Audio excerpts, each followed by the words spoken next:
right. Special edition of Moose and Keith right here with you here. Excuse me, on this Tuesday night. Marc Malusis, Keith Irizarry with you. And what we're going to be doing tonight is pretty cool. Real-time fantasy sports. We've got a 12-team league, PPR, single quarterback format, $2,000 entry. Top prize is $12K. 9 starters, a quarterback, 2 running backs, 1 flex, running back, receiver, tight end, 2 receivers, 1 tight end, special teams, defense, a kicker, 9 bench spots. Keith and I, what we'll be doing over next 90 minutes, 2 hours, is we're going to be following along with this draft. And it is fantasy football season, Keith, and this is a pretty cool thing that we're doing here on this Tuesday night. Yeah, I love it. And fantasy football season, say what you want about all other sports, and you and I cover all the 4 of the major sports, but fantasy football season is always something just a little bit extra special. I think hope does spring eternal, and you kind of wipe away what you did last year. Maybe you were in one of these big leagues for $2,000. Maybe you were in a $5 league. It's pretty simple.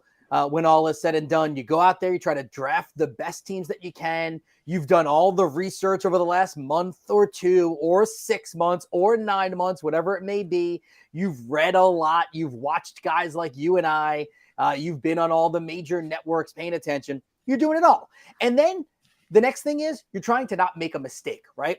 Because you and I will talk about that too. Each and every year, there's maybe 1 or 2 players you're higher on, he's higher on, she's higher on, and maybe you're trying to be smarter than the next guy or gal, and you don't want to necessarily do that. But I honestly think that this year, top 2 or 3 picks, it's pretty simple, it's pretty straightforward, it's pretty obvious. Yeah, and the first 4 picks are already in. Jefferson, Chase, McCaffrey, and Cooper Kupp. Oh, and Eckler just went 5.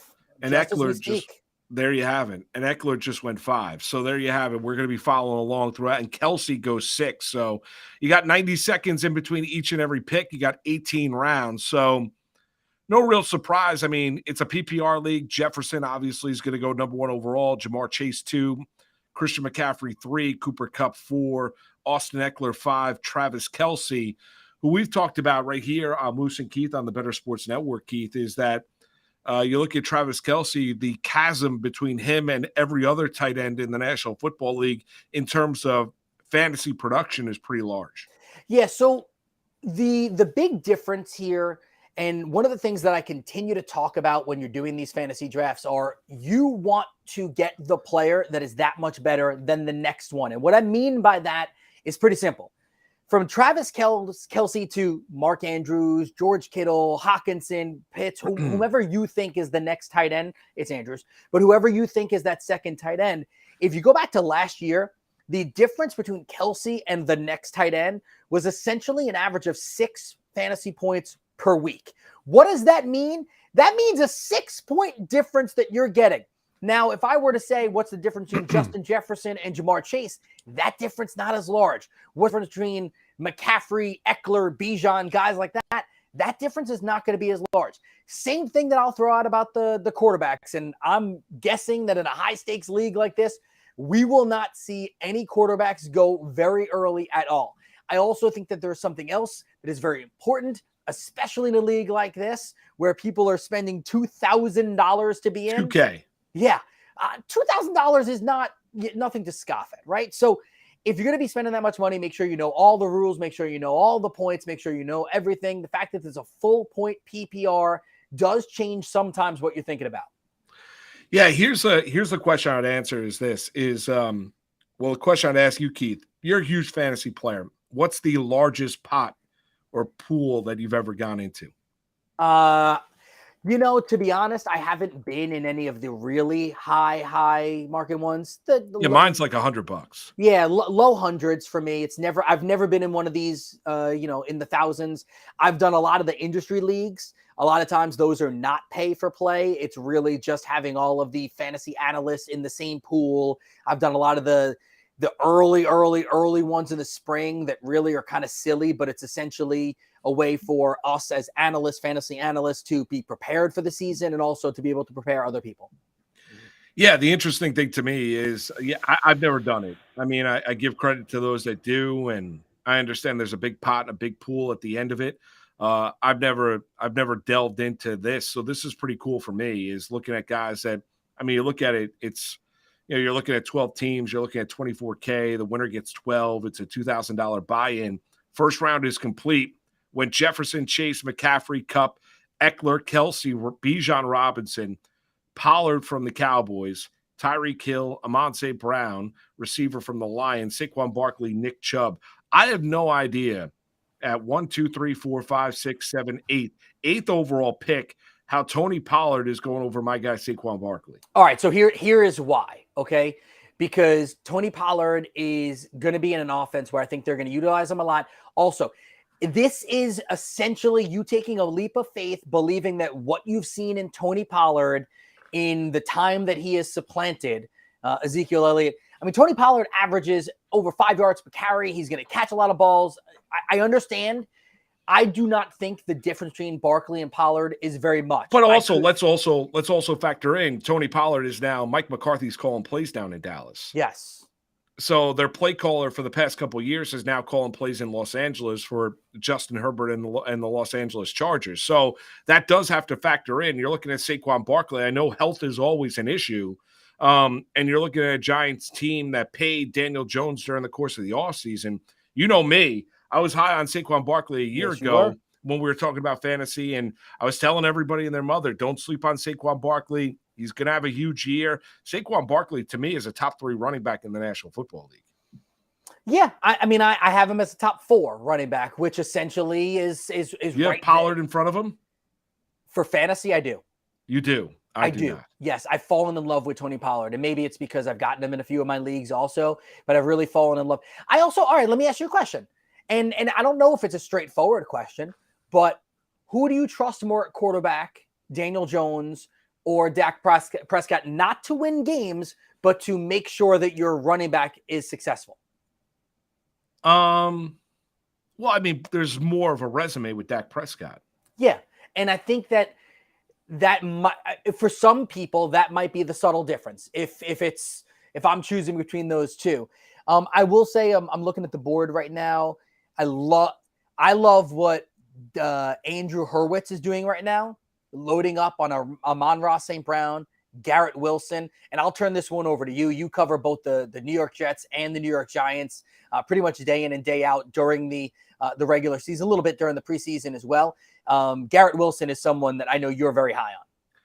Oh, I think he's a stud. I mean, but and that's kind of stating the obvious is that you've heard Aaron Rodgers go and tell you and compare him to Devontae Adams as a route runner with the New York Jets. Last year, he was the offensive rookie of the year in the National Football League, and he had Joe Flacco, Zach Wilson, and Mike White throwing them the football. Now, I understand there's issues or concerns about the Jet offensive line, but you look at Garrett Wilson, as long as he stays healthy, he's a ridiculous wide receiver. And he was and I like Chris Olave coming out of Ohio State. I thought he was a little bit better than Garrett Wilson. I couldn't be more wrong. I mean, Garrett Wilson is going to be a huge fantasy wide receiver this year for the New York Jets. I love that pick in the second round and I agree with you. I love the combination of St. Brown and Wilson, especially in a PPR league, because we've talked about this before, right here on Moose and Keith on the Better Sports Network is that when you're looking at fantasy football, especially in traditional PPR leagues, Keith, I'm a big fan of going wide receivers early just because of how combustible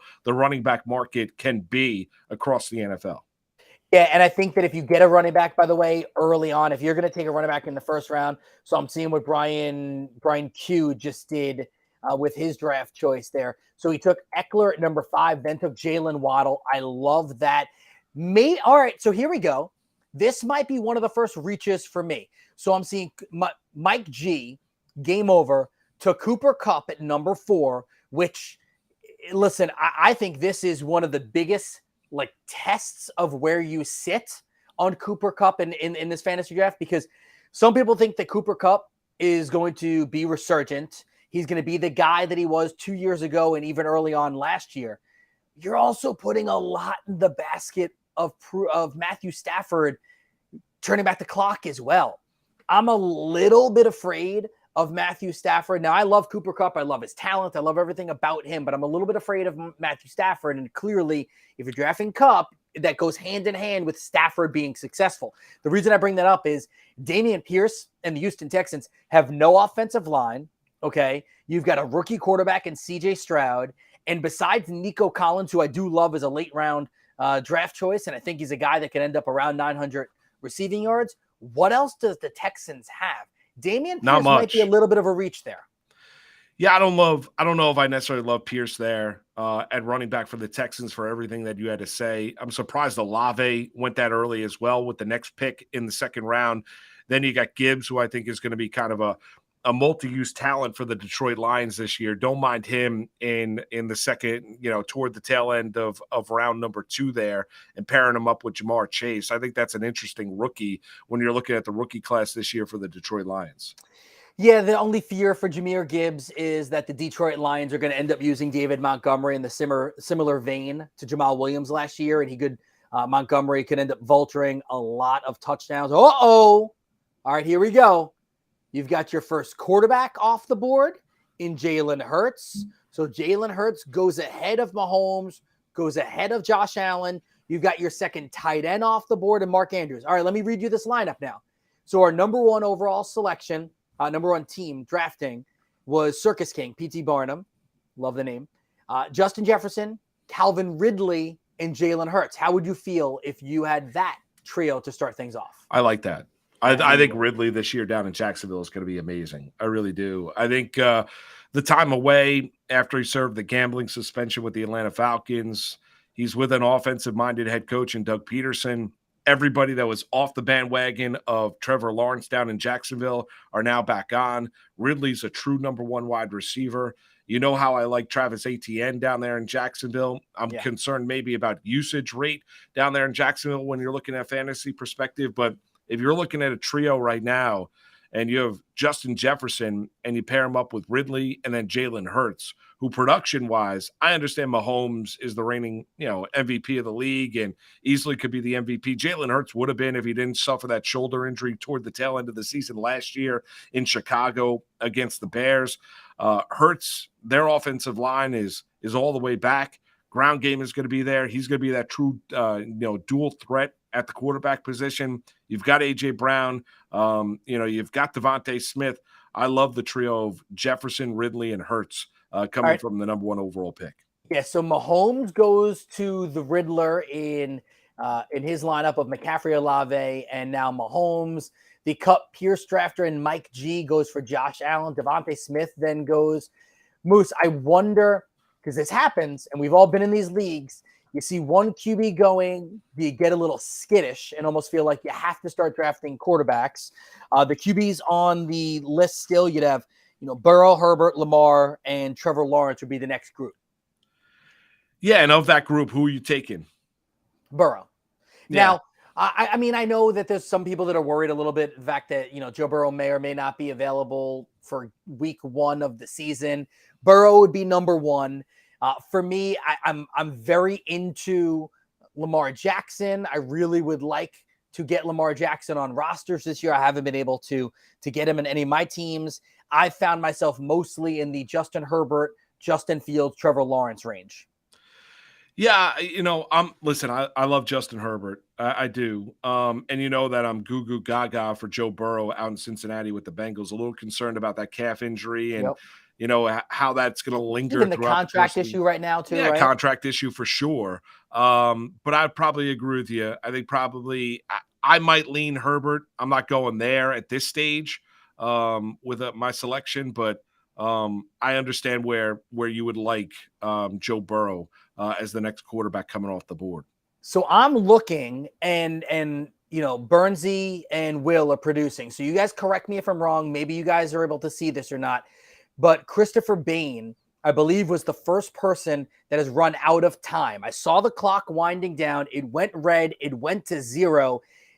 Christopher ended up taking Najee Harris, and I'm seeing a little clock thing on Najee Harris. I think Najee just got auto-drafted to Christopher Bain. I think he ran out of time. You might be right about that. I mean, yes, you are correct. Burns is saying that you are correct. Yeah, wow. So Najee Harris is your guy. He was. You don't like him this year? I actually have some shares. I do have some shares of Najee again. I do. Yes, I do. All right, you know what? Let's leave it there.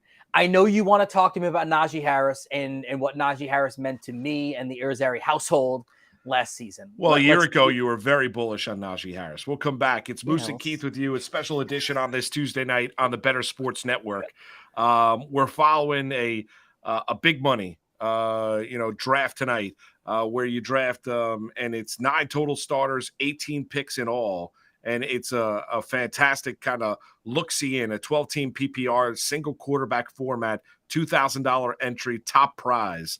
And it's a high-stakes fantasy football draft with real-time fantasy sports. It's Moose and Keith with you, special edition on this Tuesday night right here on the Better Sports Network.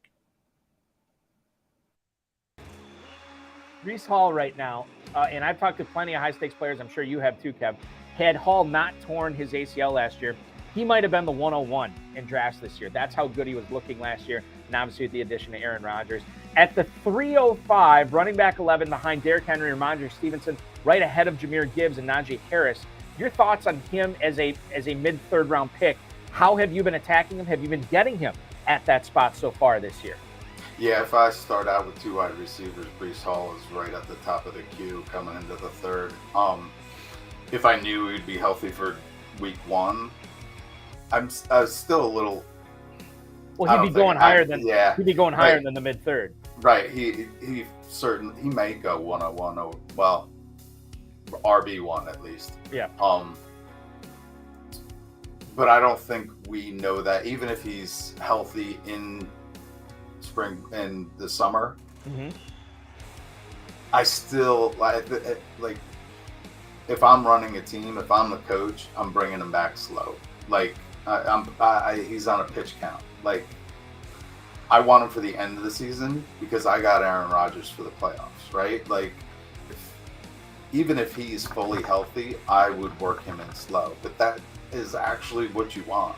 Like, he's still going to get the high value touches. So, yeah, if we know he's healthy, he's a first rounder. So, like, if he's sitting there in the third, especially when I get 2 wide receivers to start, I'll take Hall all day. Yeah, it almost makes you think that the uncertainty with Breece Hall has made him unfairly fall too far, right? Like, right. Because we're talking about the team here in June. They're still hoping that he's ready for week 1. This is not, we'll see what happens. We're taking it day by day. We're liking how he's coming along. No, they still think by week 1. And the fact that we have that timeline, I think, maybe bumps him up, especially as the drafting season gets deeper and deeper here in July and August. Maybe we start seeing him go up the boards as well.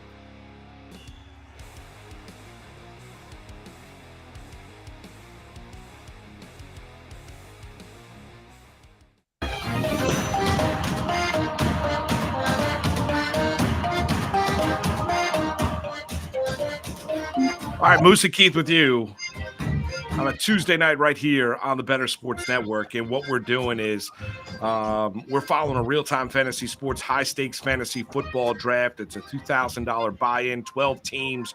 They're drafting 18 players in total.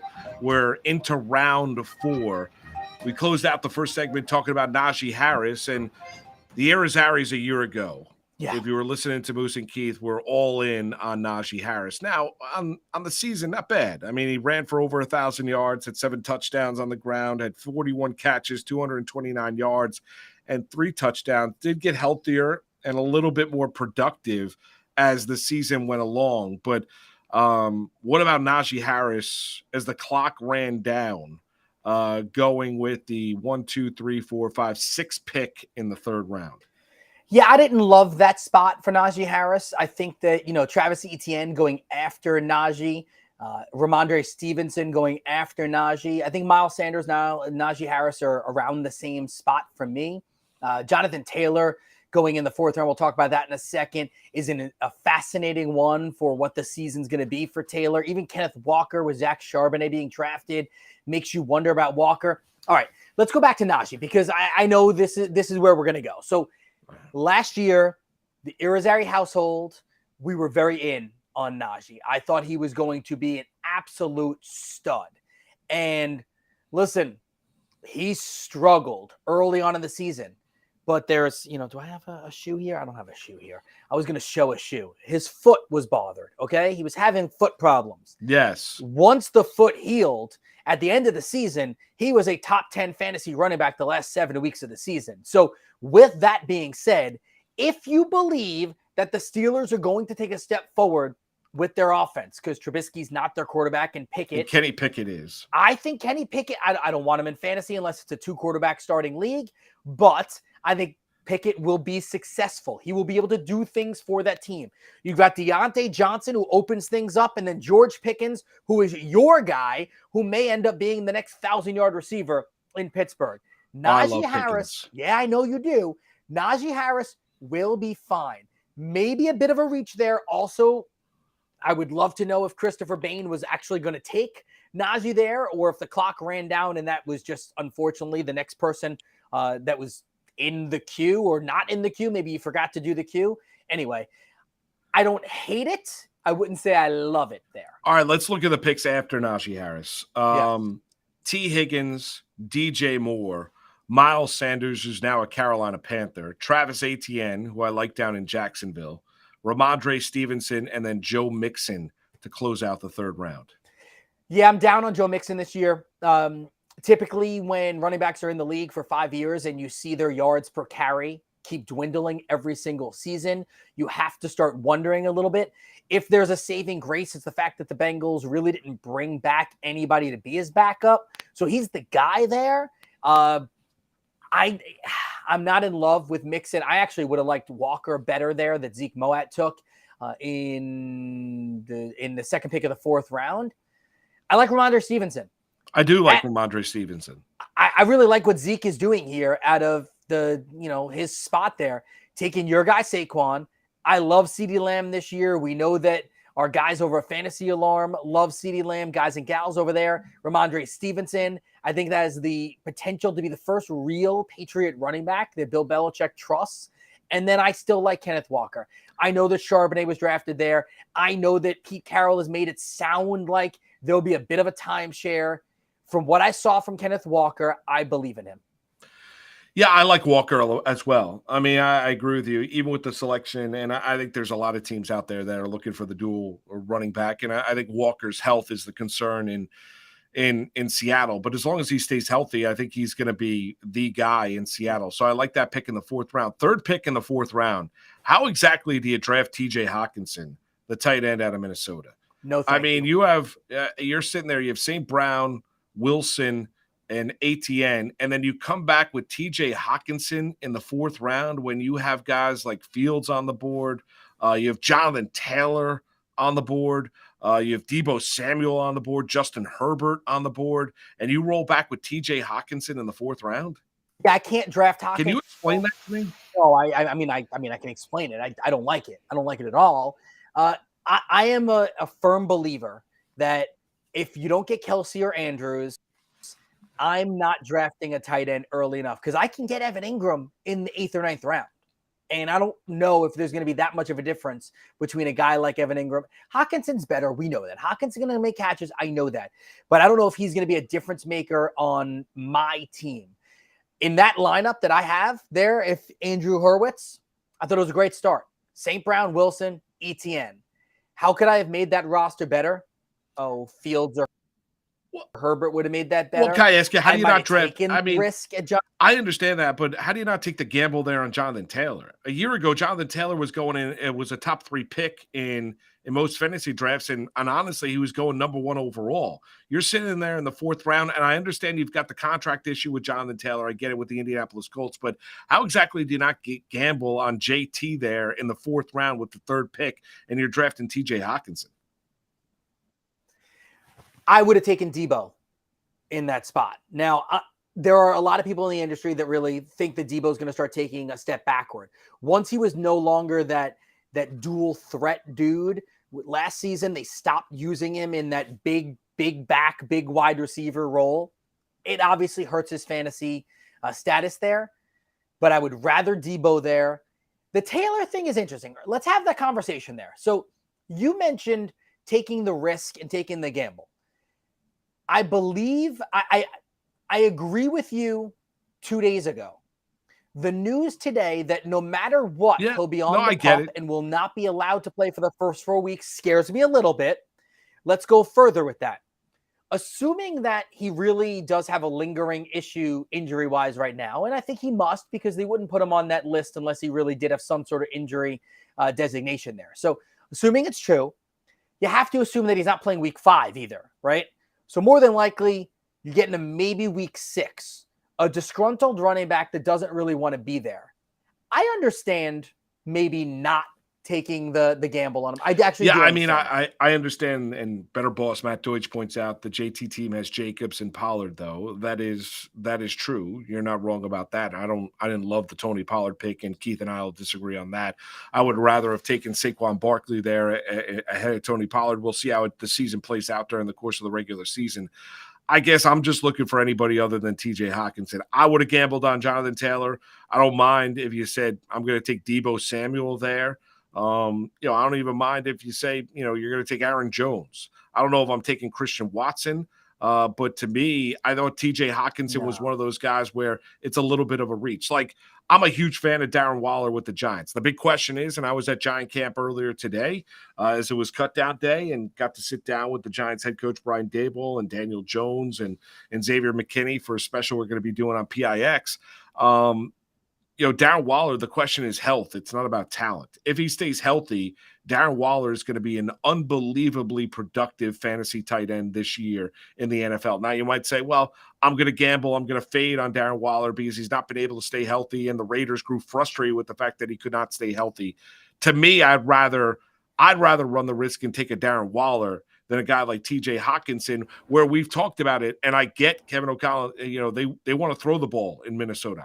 I understand all that. And you've got Kirk Cousins, but TJ Hawkinson's not going to be the number one target when you're looking at Justin Jefferson and you're looking at a talented rookie in Addison coming out of USC.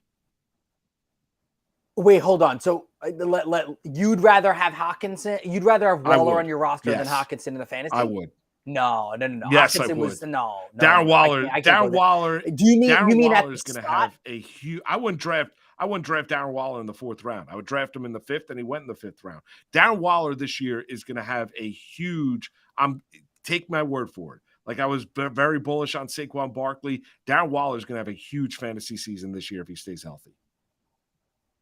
I'll bet you a dinner that Hockenson has more fantasy points this year than Darren Waller.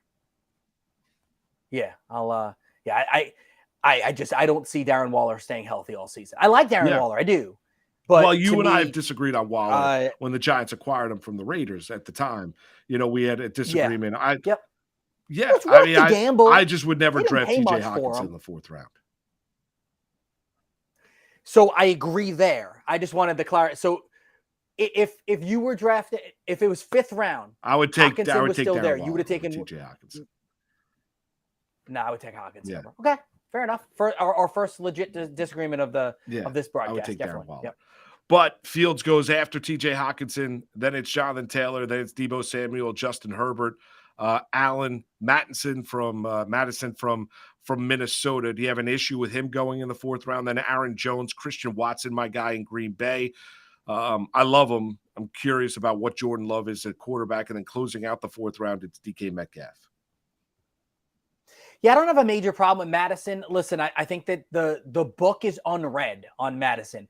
We've seen some really good, stats put up for Madison in the 5 or 6 legit starts that he's had for Dalvin Cook in Minnesota. Now he's going to get a chance to be the lead dog.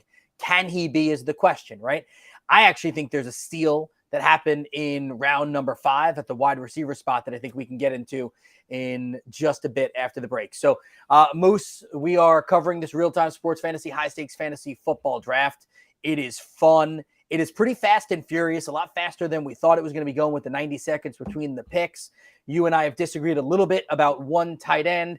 I'm going to give you the wide receiver that may end up helping someone win this league that was just taken in the 5th round. We'll do that when we get back. He is Moose. I am Keith. It is Moose and Keith, and this is Better Sports Network. So let's get into some best ball philosophy here. Yeah.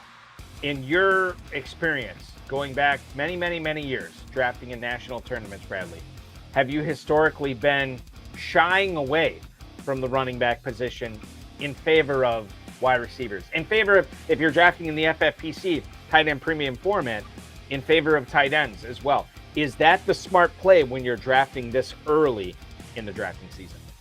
Yeah, so taking value is going to be huge, and looking at like running backs and wide receivers, like you want to take a look at how the structure is. So you mentioned earlier the FFPC has a couple different types, like they've got super flex and one quarterback, and so that's going to change your strategy a little bit if you have only 2 wide receivers or if you're drafting 3 wide receivers. And of course, the PPR is a different aspect compared to other formats or other tournaments. And so keeping in mind the pass catching upside of some of the running backs may be more valuable in those formats. So the Austin Eckler's, the Christian McCaffreys may be more value because they get more receptions, and so like I loved taking late shots a couple years ago on like the JD McKissicks of the world, who would get 50 receptions really cheaply. So that's something to consider. But when it comes to like overall value, like you're in the middle of a draft, and you just noticed that, I don't know, maybe it's Chris Godwin has fallen 14 spots, but Chris Godwin was not in your plans to be drafting. Like maybe you don't have a strong player take on Chris Godwin, or my take is that I don't think the Bucs are going to be particularly good this year.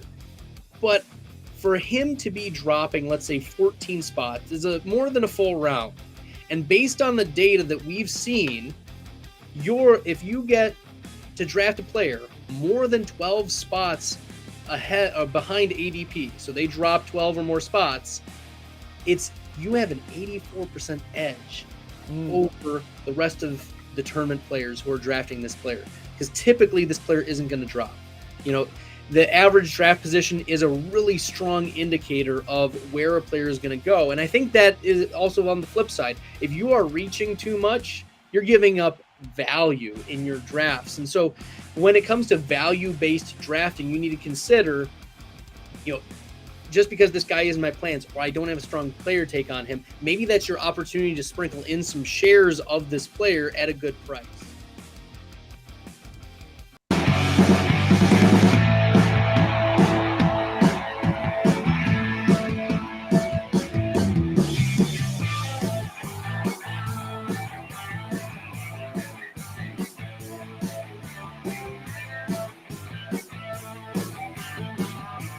All right, Keith, you teased it going into break. Tell us the player that excited you in this last round.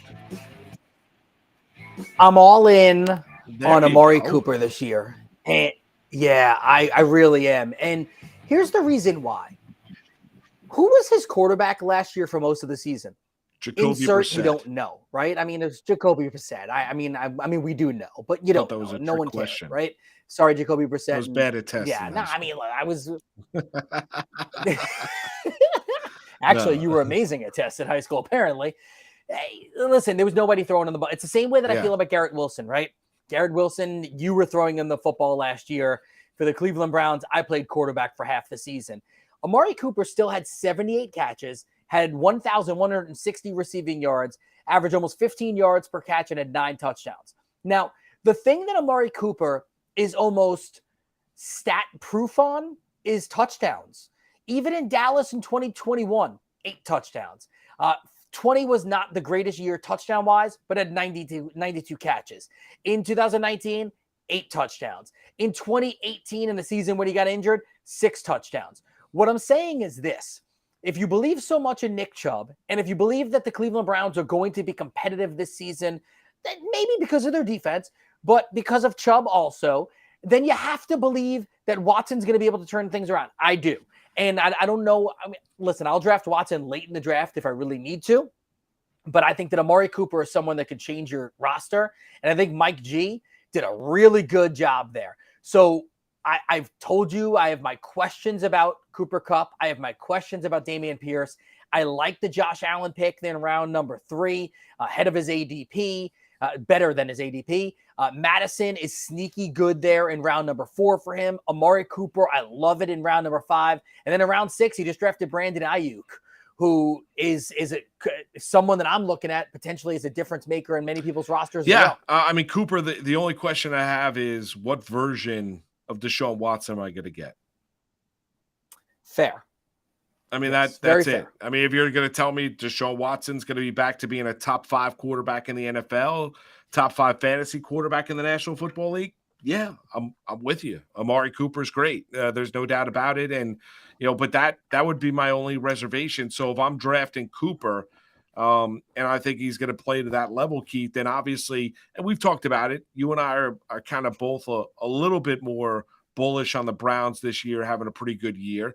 That Deshaun Watson is going to find that form once again, because last year, let's be honest, I mean, he looked really, really rusty. And at times, Jacoby Brissett actually looked better at quarterback than Deshaun Watson. Well, here's what I'll do. If I said, and let me pull up, I'm gonna pull up the ADP just for. Can I get this just for Q? It's fine. I could do this off my head. If I told you Mahomes, Hurts, Burrow, Allen, Herbert, Jackson, Fields, and Lawrence. If I gave you all 8 of those quarterbacks and said all 8 would be ahead of Deshaun Watson, do you feel comfortable with Deshaun Watson being at number 9?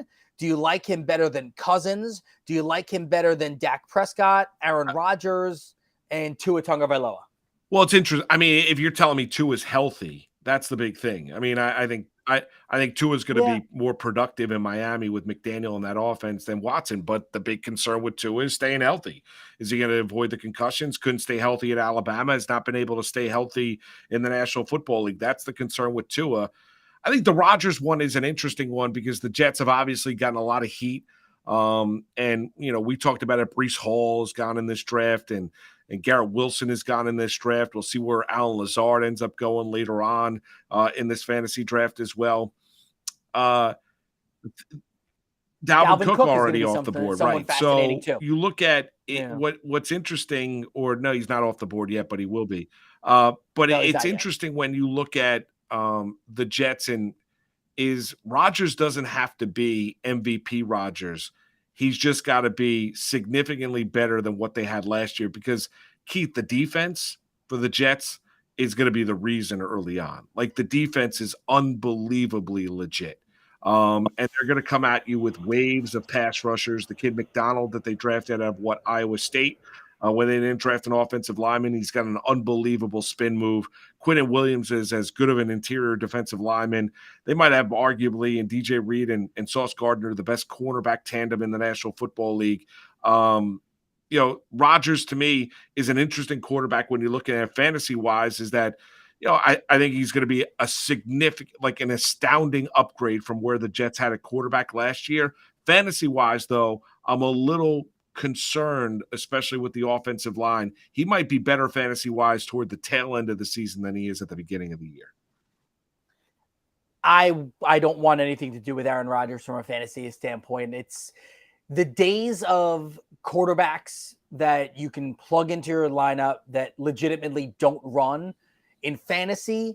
It's kind of over. Like, that's where, the Trevor Lawrences of the world are sneaky good runners. Honestly, the way Aaron Rodgers kind of used to be. You know what? Let's go back to your guy, Zeke. So let's do this. So Zeke Moat got Barkley at pick 11, Lamb in round 2, CD that is, Ramondre in round 3, Kenneth Walker in round 4. Then he drafted Trevor Lawrence, and then Christian Kirk, who is just a reception monster. I like what what Mowat's doing. I don't disagree. I love Zeke Mowat, the tight end as well for the New York Giants way back when.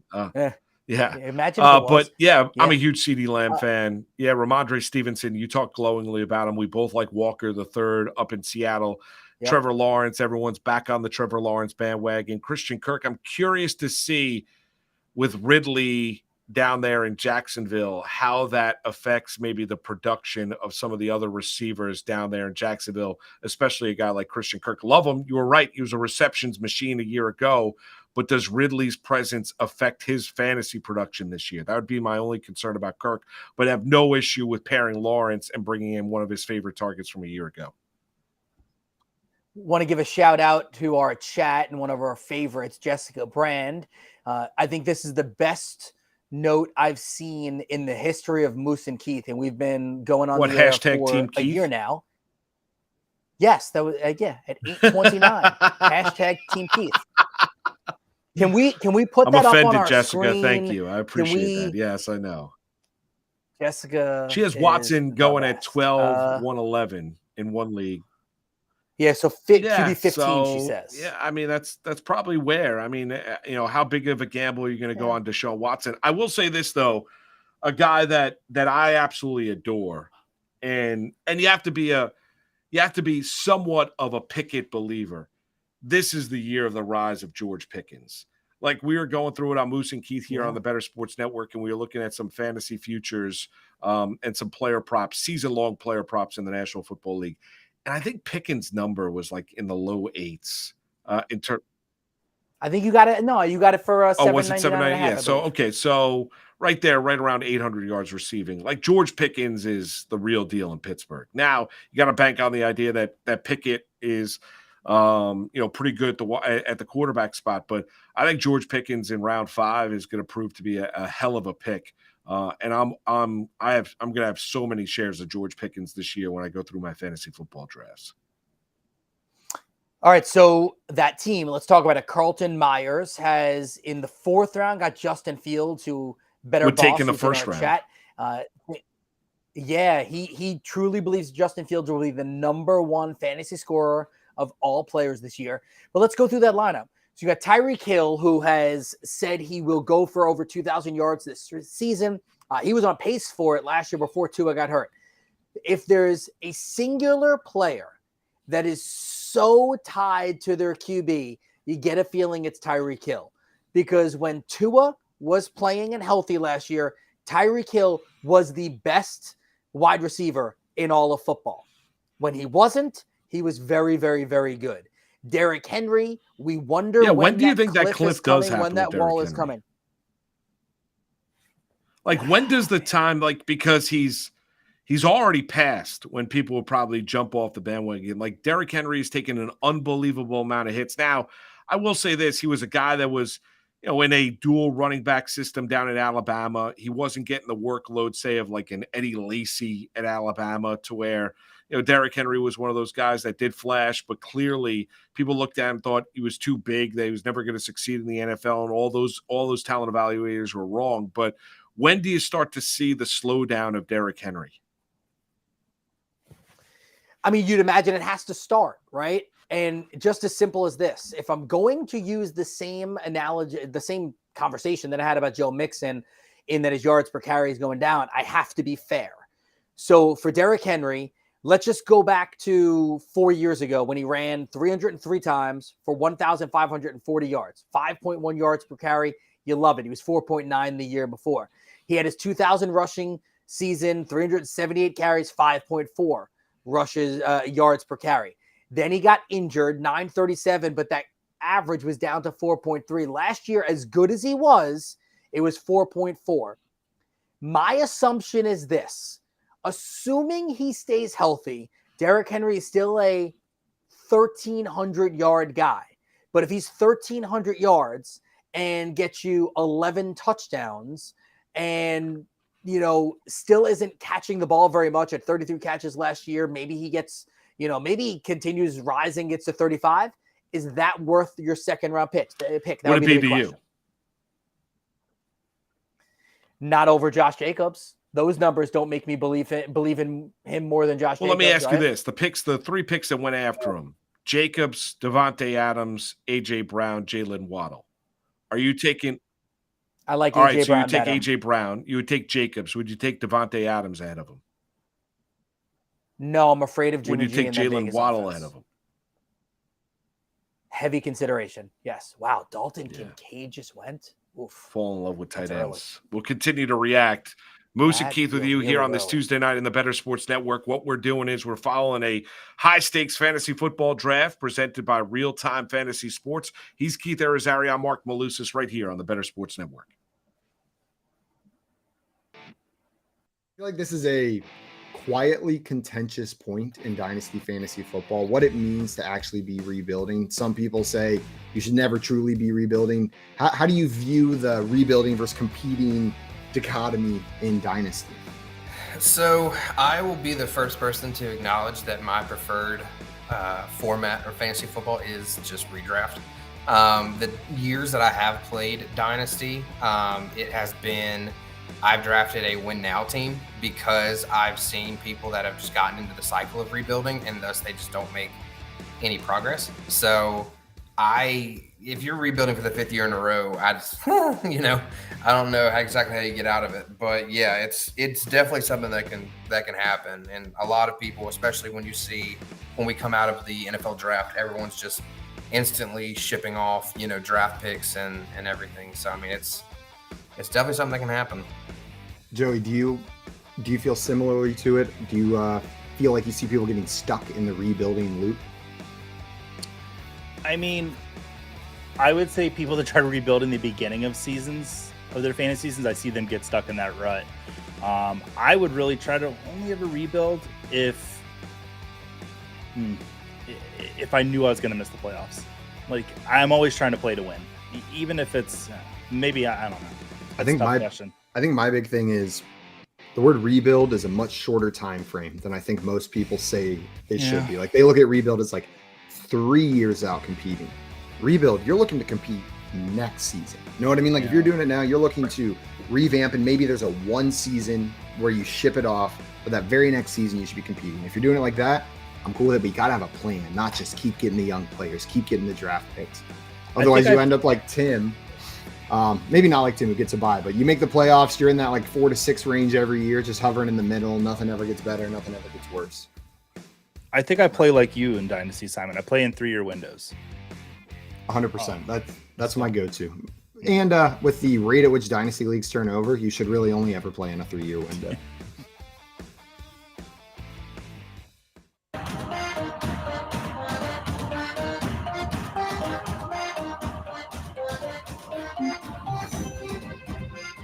All right, Moose and Keith with you here on this Tuesday night on the Better Sports Network, reacting to a real-time fantasy football, high-stakes fantasy football draft. I don't know why I'm hearing myself back, but I am.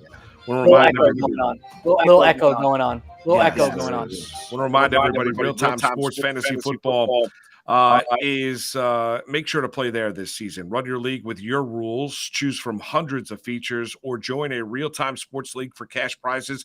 Formats include traditional season-long, best ball, superflex, dynasty, and more. Compete in the fantasy championship for a chance to win the $500,000 grand prize. Go to rtsports.com/alarm.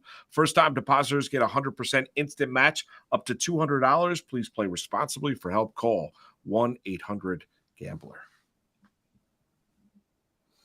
A little update here. Where are we now? We're in round number 8, and we're starting to get some of the younger players going. Also, maybe some of the people that I think people fall in love with. So let's go to Carlton Myers, who had Hill, Henry, Fields, Pickens, Kamara, and Mike Evans, who I think that there's a story to be had there too, because if the Buccaneers are as bad as we all think they're going to be, Mike Evans might be traded at some point this season, which make him really useful in fantasy. What is your take on Dalton Kincaid going so early in this draft? He went in round number 8, and that means he was 1, 2, 3, 4, 5, 6, 7. He was the 8th tight end off the board. Yeah, a little bit of a reach. I mean, a little bit of a projection. A lot of people fall in love with rookie players. Not telling you not to like Dalton Kincaid. I thought it was an interesting draft choice when the Buffalo Bills made it. Obviously, you're throwing them into the mix in a very, very pass-happy offense up there in Buffalo. They've not been able to find that consistent ground game. Maybe James Cook is able to resolve that this year for the Buffalo Bills, but I don't know if I necessarily love drafting Dalton Kincaid in the 8th round. Whew.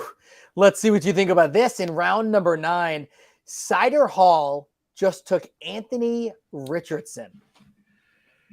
Yeah, that to me like we've talked about, we went back and forth on TJ Hawkinson in the 4th round. We just talked a little bit about Dalton Kincaid. Like I like Anthony Richardson, and when we were going through the pre-NFL draft and all the combines, he's an athletic freak.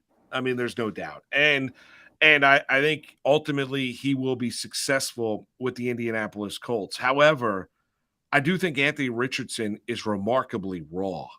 And I do think he's being thrown to the wolves with the Indianapolis Colts early on in his career. I'm not telling you he can't play. I think he can play. I'm not telling you he doesn't have the athletic ability.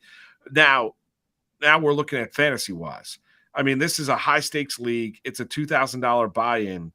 You're drafting Anthony Richardson in the 9th round of a high-stakes fantasy football draft. I mean, that is massive cojones when you talk about it. I would never draft Anthony Richardson in the 9th round of a fantasy football draft, no less one that's a $2,000 buy-in. Yeah, I don't love it. I don't like it either. Now, listen, let's talk about the word upside. Is the upside that Anthony Richardson could be a version of Justin Fields? Is that realistic? If you believe that, I understand wanting Richardson on your roster. But Kirk Cousins, safer pick. Aaron Rodgers, safer pick. Dak Prescott, safer pick. Geno Smith, probably safer pick. And golly, I mean, Tua is still on the board, you look right? at it, right, Tua is still on the board. But so you've had Hurts, Mahomes, Allen, Burrow, Fine. Fields, Those are your Herbert, consensus top 3. Lamar whatever. Jackson, Trevor Lawrence, Deshaun Watson. You're looking at him as being the 10th quarterback off the board? I mean, I don't know. For me, and I've said this in many different things, I viewed this as there are 7 or 8 quarterbacks I want on my roster. Otherwise, I'm kind of waiting. Yeah. Okay. That was it. I kind of stopped. All right. If I don't draft Anthony Richardson in the 9th round, we could throw it out to the chat session. Want to get a reaction to O-Face20 and Jessica Brand is throwing some good stuff in the chat session as she always does. Let me ask you, Keith, if Team 2 doesn't draft Anthony Richardson in the 9th round there, where do you think he goes? Well, it looks like drafting a lot of youth here. Okay, but you look at it. Team 1's not drafting one. Team 2's not. Team 3, Team 4. The only other, okay, so you're looking at Team 7 needs a quarterback. Team 10 needs a quarterback. Well, all of these teams are going to draft multiple quarterbacks. I get that. I understand, but you're going to look to fill some other needs before you go to the back, right? Before you go to that other spot. So my question is you can wait at that stage. There's only, when you look at it, there's only 2 other teams right now that are looking for because you draft Anthony Richardson in the 9th round, he's going to be your starting quarterback, is he not? Or are you rolling back and going to draft Tua later on? I mean, I think he's your starting quarterback, and I think you have to have another plan, though. So if you're Cider Hall right now, you know that you drafted Anthony Richardson in the 9th round. You need to draft another quarterback before you get to the 11th or 12th round, probably. You need to have another quarterback on your roster. Now, maybe the thought for Cider Hall right now is that I have Jahmyr Gibbs. He's a legit starting running back. I don't imagine you're starting both Gibbs and David Montgomery unless you truly believe that the Detroit Lions are averaging 30 points per game. So you kind of struggle there a little bit. Samaje Perine is really just a guy if Javonte Williams comes back and becomes like the guy they expect. So maybe the thought here is that Anthony Richardson is going to get me running back type of numbers. Maybe he's going to be a wonderkin, or maybe he's going to be a guy that in the last preseason game, what was he, 5 of 17 throwing the football? I know, against the Philadelphia Eagles. I mean, and everyone looked at him as, I'm not telling you that he's not going to be a talented quarterback, but we're looking at fantasy football here. I can't draft Anthony Richardson in the 9th round of a draft. I mean, I just can't. And I got to be honest with you, like you look at Hall's last 3 or 4 picks: Montgomery, Jahan Dotson from Washington, Addison, who we both like from Minnesota, Samaje Perine, and Anthony Richardson. I mean, those are picks 5 through 9 of this draft. I don't love that. I wouldn't have drafted Dotson there. I actually would have taken James Conner, who went after him. And then Addison, so he took Addison over Lockett, which I don't have a major problem with that. But you know what, though? Like, you're Cider Hall, and you really, besides the one running back in Jahmyr Gibbs, you got nobody. I would have probably taken a chance on Isaiah Pacheco. He went after Dotson and after Addison. Right. Comment from in our chat session. I don't know. I do mostly auctions, but feel like Cider Hall should have stacked in the 5th round with Lamar. Personally, I like Andrew's team. All right, let's see. Who's Andrew's team? Andrew is Hurwitz. Yeah, that's one of the teams that we did like. And listen, but the bone of contention on Andrew's team is that we both think that Hockenson a little bit early there at number 4. You think very early. I think a little bit early. What I'll say is this. I'm a fan of Javonte Williams, and I think that in Denver, they're going to be smart with him. Javonte Williams is the player that you draft. By the way, I've got many shares of him in my leagues. You draft, and then you understand that he may not matter fully for you till round 4 or round 5. Right, and then he drafted his last pick. Oh, no. Why are we his drafting last pick was defenses? Daniel Jones. I'm sorry. Right, from the Giants. That was his last pick. So Jones was the 11th quarterback on the board. And then Tua Tagovailoa before and was an MVP candidate. Tua Tagovailoa goes in the 10th round, 12th quarterback off the board. But, you mentioned Javonte Williams. Then he has Pittman Jr., who I really liked with Indianapolis, but just concerned about the quarterback play. A.J. Dillon in Green Bay. Then Beckham down in Baltimore. And then Daniel Jones. Yeah, I'm not as high on Odell. I'm just worried that you call it ring rust. I'm worried about him. Yeah, I would worry about the ring rust with Odell Beckham Jr. I would also worry about the quarterback in Baltimore, who's not been a guy that has been, very, very favorable throwing to his tight end and Mark Andrews. But you've seen a lot of wide receivers grow frustrated with Lamar Jackson down in Baltimore. Not telling you that he's not a good fantasy quarterback. He is. I mean, Lamar Jackson is a very, very good fantasy quarterback, But when you're looking at consistent wide receiver production, that sometimes is where you have a little bit of a drop-off as well, and that's what we're talking about with fantasy football. I think Tua in the 10th round is unbelievable value. Like, I really do. Like, here's the thing. Like, Keith, the concern you have, and I understand it's a massive concern, especially when you're looking at fantasy football. Like, I fully believe if he stays healthy, Tua is going to be a remarkably productive fantasy quarterback. Like, how could you? He was an MVP how could you candidate not? when Like, he the was healthy. concern is health. So I'm drafting a guy in Tua in the 10th round that I believe is gonna, as long as he stays on the field and stays healthy in McDaniel's offense with Jalen Waddle and Tyreek Hill, they are gonna score buckets of points down there in Miami. I would say that Ezzo's team right now there is a chance that is clearly the best team in the draft. And I know this sounds weird. There's also a chance that it falls flat on his face. So you've got a rookie in Bijan, who I think consensus we're all happy with. Devontae Adams in the 2nd round is good. T. Higgins, solid in the 3rd round. Deebo Samuel, I'm higher than a few others. No Baltimore Ravens running back since the days of really Ray Rice have ever been like truly, truly fantasy relevant. But maybe this is the year with Dobbins. We saw how Rashad White was used in Tampa when he kind of supplanted Leonard Fournette. Scares me a little bit that Tampa doesn't have a QB for real and doesn't have a center anymore. DeAndre Swift, when he's healthy, is awesome. Can he be healthy, and how does he fit with that trio of running backs in Rashad Penny and Kenneth Gainwell? Sky Moore, sky's the limit for how talented he is. I like Evan Ingram, and you like Tua. That Ezzo team fascinates me. I think it's a really good team. So we're going to take a look at which teams we like so far, our favorite from Keith and I, and maybe Jessica's going to hand out the dunce cap as well to a team that she doesn't like up until this point in time as well. We'll get into that. We'll do that. It's Moose and Keith with you, following a high-stakes real-time fantasy football draft here on this Tuesday night right here on the Better Sports Network. a Kendre Miller fan. He's running back 46 in the Fantasy Pros Championship right now at the end of the 11th round. I want you to talk a little bit about him from both standpoints. Number one, from redraft. He's in the backfield, same backfield as Alvin Kamara, who we talked about in the first hour, and then obviously Jamal Williams. But as far as Dynasty goes too, what should you be doing now if you're a dunce like me and missed on Miller? What kind of offers should you be making for Kendre Miller in your Dynasty leagues right now?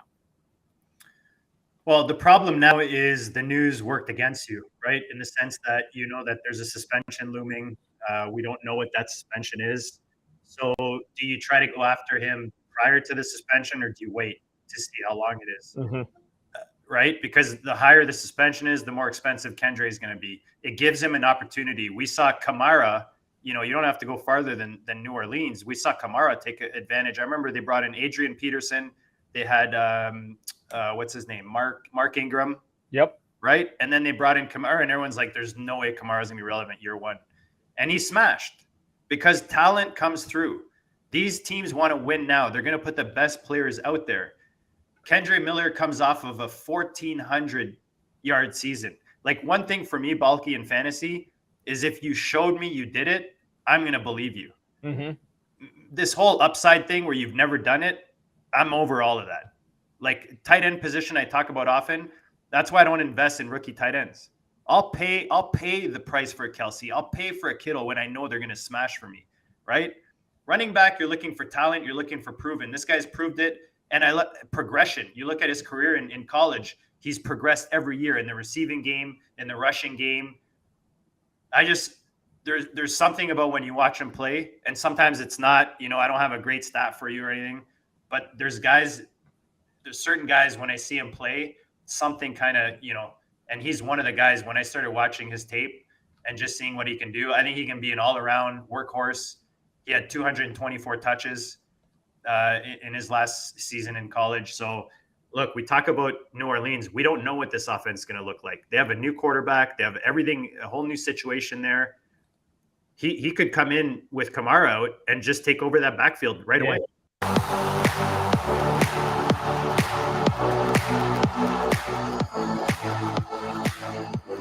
Want to remind everybody, play at RealTime Sports. Play fantasy football on RealTime Sports this season. Run your league with your rules. Choose from hundreds of features or join a RealTime Sports league for cash prizes. Formats include traditional season-long best ball, super flex dynasty, and more. Compete for the fantasy championship for a chance to win the $500,000 grand prize. Go to rtsports.com/alarm. First-time depositors get 100% instant match up to $200. Please play responsibly. For help, call 1-800-GAMBLER. All right, so we're sitting here right now as we've gotten into the 11th round. We're cooking. I got to be guys honest. Like Tony and it's going pretty fast. We've only had, I think, For one $2,000, I'd be like far. sweating every pick. I know. That's why you're right not about in that. this. I don't. I would be sweating profusely. Be like flop sweat. All right, tell us.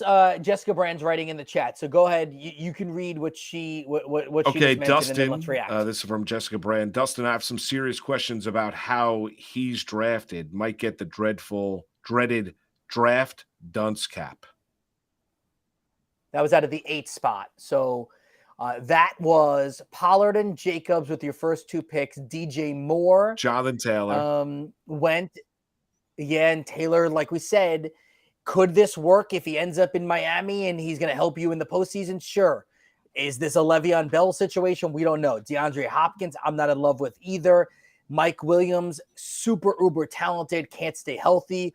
Khalil Herbert, Chicago has yet to really give us a sense of why we should believe in Herbert. Deshaun Watson there. Stack, I guess, a little bit with Njoku. And then a Niners defense there in round number 10. I'm with Jessica right now. As I kind of skim through these rosters, I would say that as much as I like Pollard, I don't like Dustin's draft right now, and I don't really like Cider Hall. I think those are the 2 that stick out to me that I don't like as we sit here this minute at 9:04 p.m. To me, I agree with you. I think Cider Hall would take the dunce cap for me. I don't, and I could be wrong. Okay. I mean, maybe Anthony Richardson ends up. maybe he ends up being a guy that has a Justin Fields type of year this year for the Indianapolis Colts. I don't love the picks. I really don't. And rolling through them, whether it be Montgomery, then Jahan Dotson down in Washington, and you still got Terry McLaurin. You also got an unproven quarterback down there in Washington.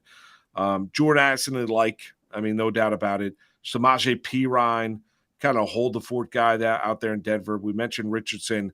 Then you've got Nico Collins and Romeo Dubs with the Nico, I like, by the way. I think that's good value. I don't mind that, but that's a 10th round pick. But if you go back to the 5th round, 5th, 6th, 7th, 8th, 9th, I don't love the picks from Hall in the 2 spot. I think your boy Zeke has done a good job.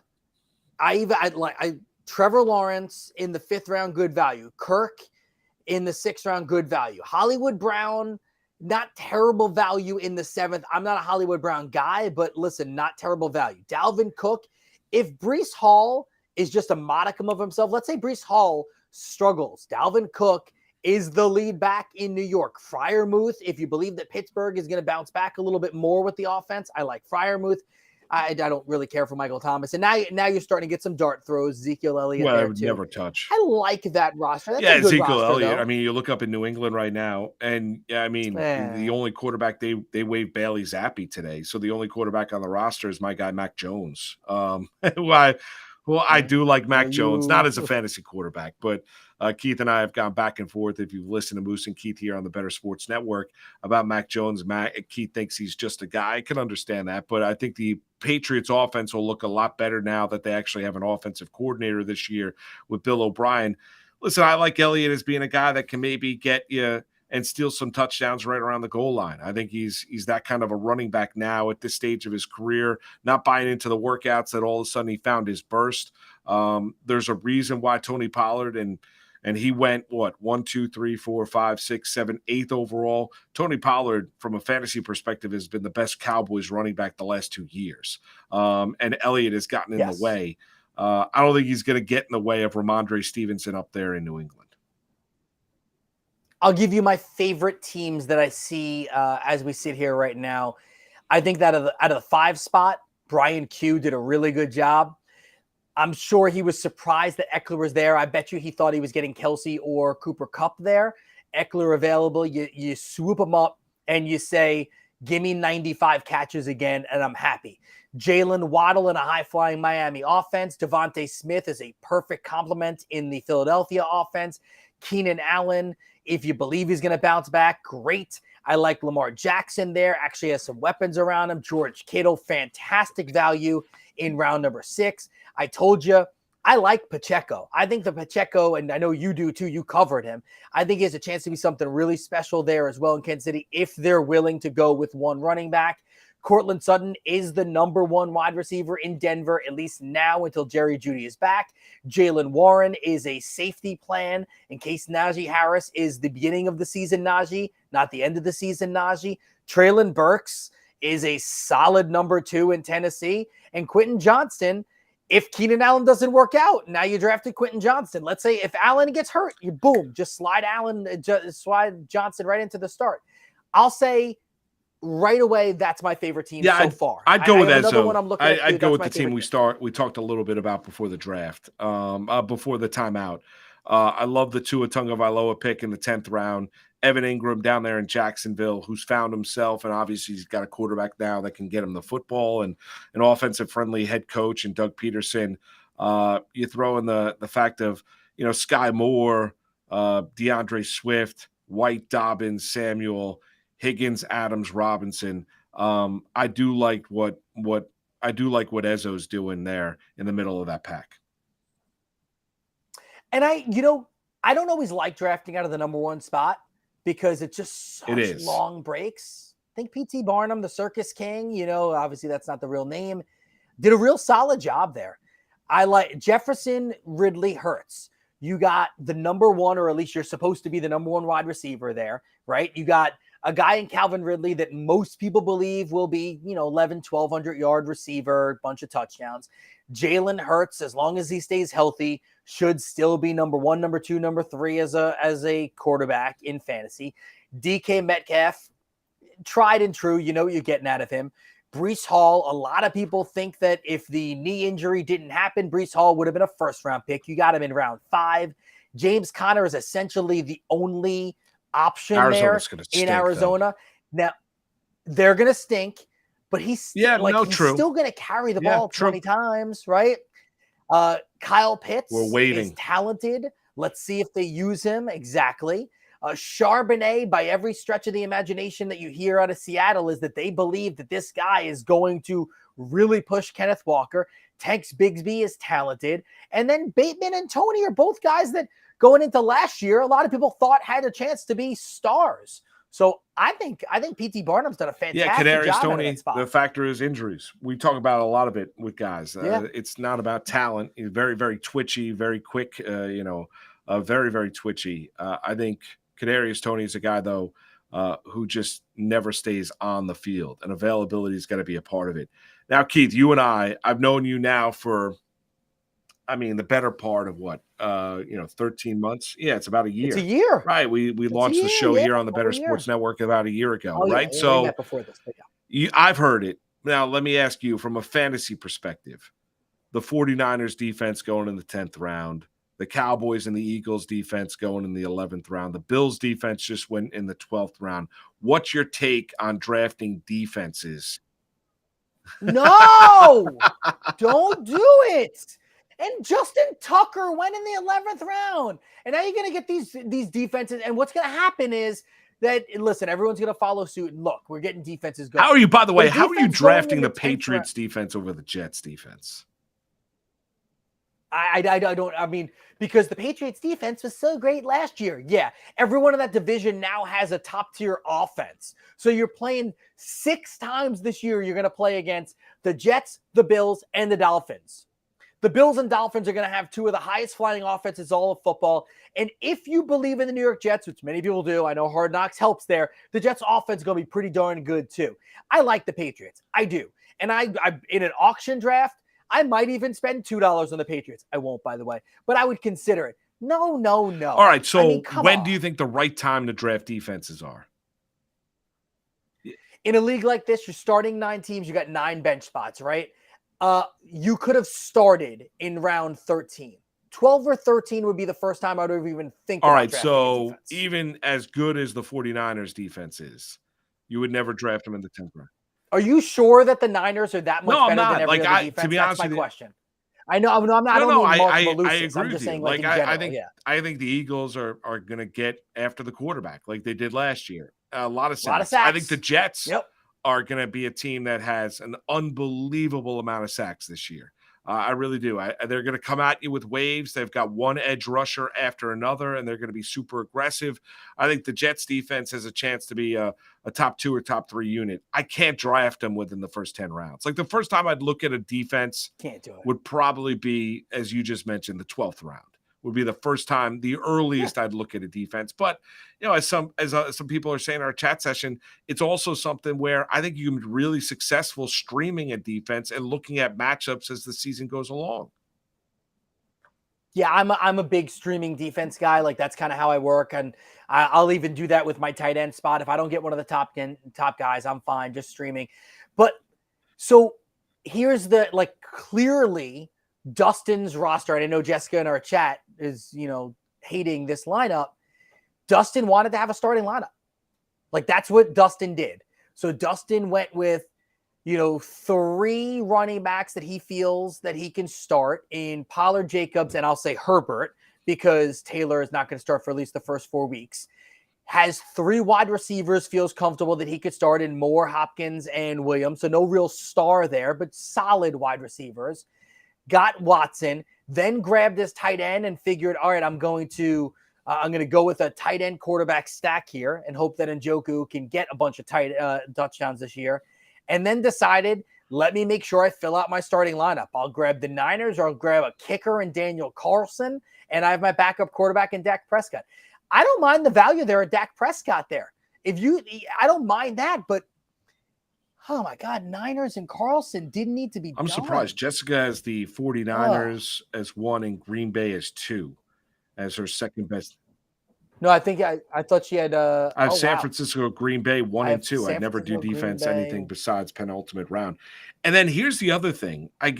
How exactly, and I love Tucker. Like you can make the argument that he's going to be a future Hall of Famer. How do you draft a kicker in the 11th round? How do you draft No, a thank you. kicker in Daniel Carlson in the 12th round?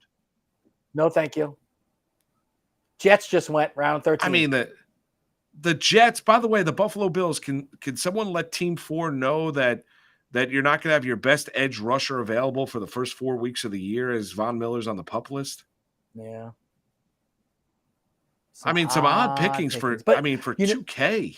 I mean, this is a couple of, now I don't want to be uber critical. We've liked some of the drafts, but I'm one where at that stage, I'd rather look, instead of drafting defenses or drafting kickers, Keith, I would be one to looking for good value picks of guys that can potentially help my team should an injury occur. After all, this is the NFL. It's the most barbaric professional sport we watch. Well, even more, how about the situation in Indiana, right? In Indianapolis?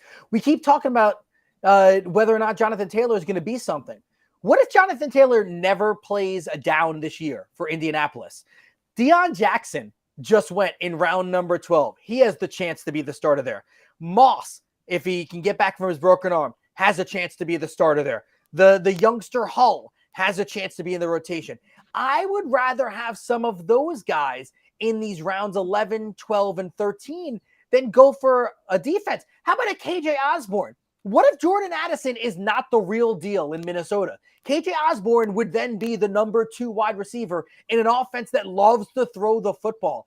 I'm there. What if Josh Jacobs, missing all this time during the offseason and the holdout or the hold in, whatever you want, I'd rather take the chance on Zamir White there in round 13. Come on, guys. Be a little I'll tell better. You, and I understand I was pro Giant before, talking about Darren Waller when you and I got into the discussion about tight ends, and I liked Saquon Barkley over Tony Pollard earlier in the draft.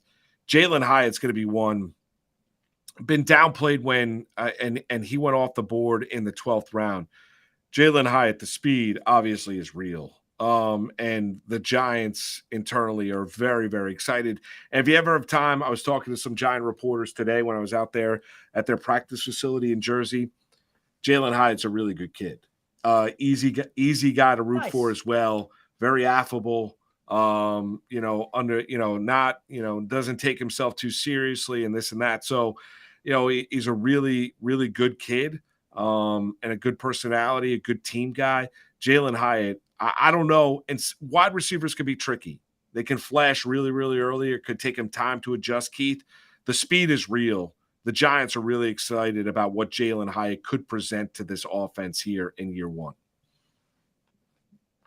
Yeah, I'm excited. Speed does kill, and in fantasy football, if you can just throw the ball out to him and let him run 60 yards, he catches 2 balls for 70 yards and 1 touchdown. Aaron Rodgers off the board in the 13th round.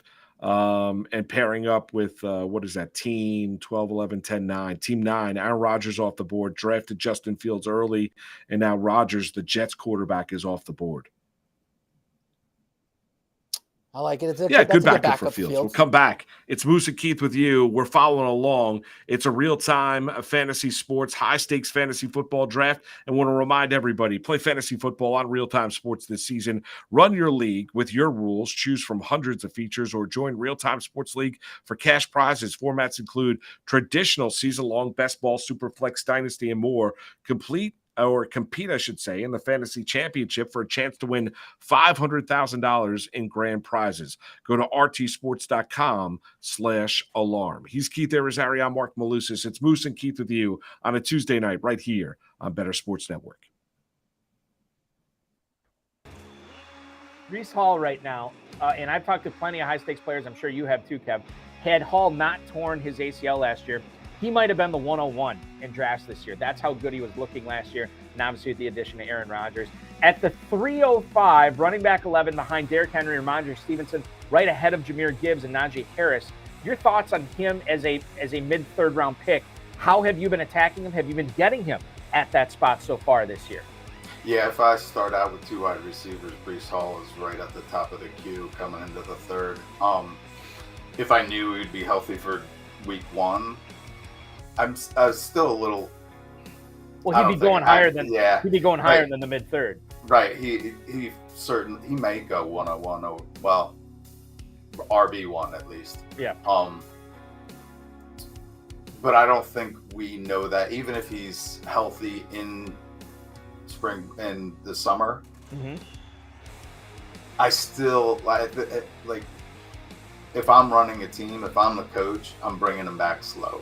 Like he's on a pitch count. Like I want him for the end of the season because I got Aaron Rodgers for the playoffs, right? Like even if he's fully healthy, I would work him in slow. But that is actually what you want. Like he's still going to get the high value touches. So yeah, if we know he's healthy, he's a first rounder. So like if he's sitting there in the third, especially when I get 2 wide receivers to start, I'll take Hall all day. Yeah, it almost makes me think that the uncertainty with Breece Hall has made him unfairly fall too far, right? Like because we're talking about the team here in June. They're still hoping that he's ready for week 1. This is not, oh, we'll see what happens. Oh, we're taking it day by day. Oh, we're liking how he's coming along. No, they still think by week 1.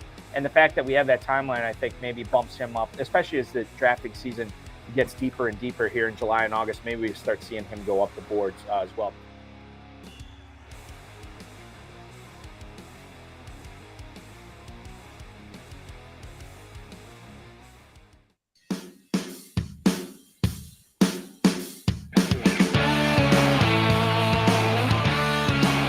It's Moose and Keith with Marc Malusis and Keith Irizarry. Oh, yes, it is Moose and Keith, real-time fantasy sports, high-stake draft going on right now. We got started around 8 o'clock Eastern time.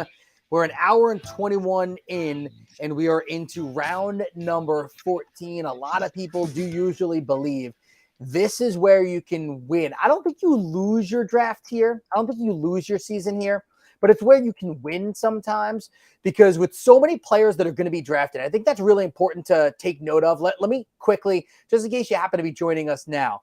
So this is a 12-team league. It's PPR, full point PPR. It was $2,000 to get in per team, per entry. $12K is the top prize.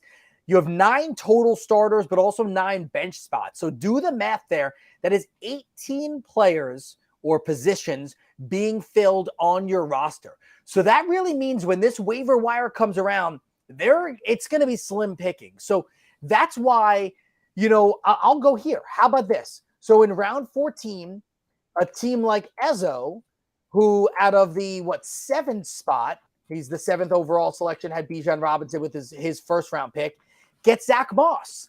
Like there's a value. And here's why I say that. Again, I was teasing this before the break.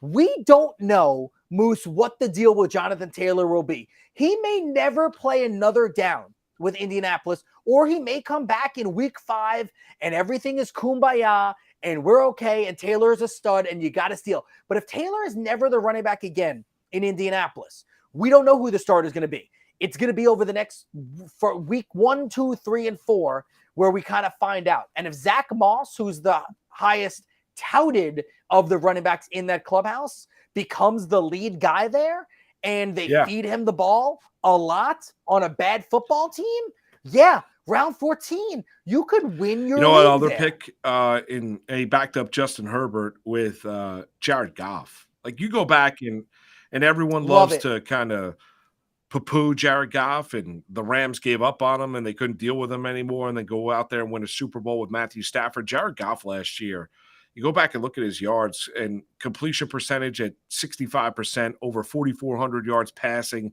29 touchdowns, 7 picks. I mean, he had a really, really good year for the Detroit Lions last year. At one point in time, you can make the argument, and some were, that maybe he was the best quarterback in the NFC. I mean, he was playing really, really well for certain stretches. Not saying he was better than Jalen Hurts on the whole, but you get the point. I think he superseded everyone's expectations. But I think everyone expected Jared Goff to go to Detroit and basically, fall off the cliff. That's a good pick in the 14th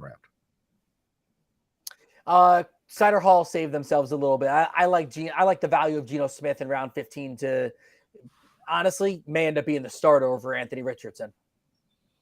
Yeah. I like that. Kirk Cousins just went in round 15. I mean, that's He's now the unbelievable backup to value. Josh Allen. I mean, Kirk Cousins. We did this on Moose and Keith. We talked about this. What is it? The last 6 years or last 5 years, Kirk Cousins has been top 12 in touchdowns thrown. Yeah, let me just look. I mean, you look at, I mean, and everyone wants to, you know, and I get he's gotten paid a ton of money, and everyone wants to react to Kirk Cousins and the amount of money that he's made over the course of his NFL career. But Kirk Cousins as a fantasy quarterback has been really, really productive. I'm just pulling up his stats right now. Think about this, Kirk Cousins. Let's say the last 3 years. 3 years ago in 2020, he hit 35 touchdown passes and threw for 4,200 yards. Yeah. 2 years ago, he had 33 touchdown passes and threw for over 4,200 yards. And last year, he had 29 touchdown passes and threw for over 4,500 yards. I mean, you're getting that kind of production from Kirk Cousins in the 15th round of a fantasy draft. And I'm not telling you, there's a difference between winning a Super Bowl and winning a fantasy championship. I'm not telling you can win a Super Bowl with Kirk Cousins as a quarterback. Can you win a fantasy title with Kirk Cousins as a quarterback? You can. Well, the thing is, though, you're not gonna have to. No, I'm not saying. I'm just talking about the fact of. I know. I'm agreeing with you. Because I think sometimes, especially in fantasy, Keith, I think people look at it a little bit like you have to take the emotions out of it and what you look at Kirk Cousins as kind of, you know, the franchise quarterback and look at the production. He's remarkably productive. Like in the 15th round, like if you're drafting Cousins and you're going to get a guy that's got Addison, Justin Jefferson, and TJ Hawkinson to throw the football for a coach that wants to throw the football, where they're playing a significant about half their games indoors during the course of the regular season.